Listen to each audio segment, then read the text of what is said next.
boru kokoro ngwa sigara ngirimi idobi okoirimi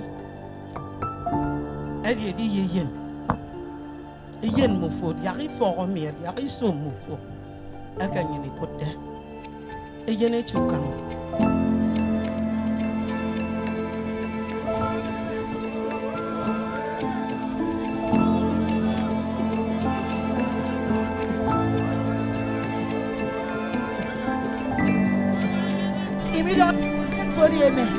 Eme quay tóc, song ruang quay tóc.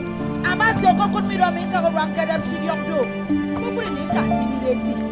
Naka yan ka ni na iba. Amin dada yan ka ni sinafa. Omo ko be ko de me ka ngbarawa. Ama sita yan ka ni sire mem ku fok ni. Da yan ka ba ka toro nya ka na mo no to.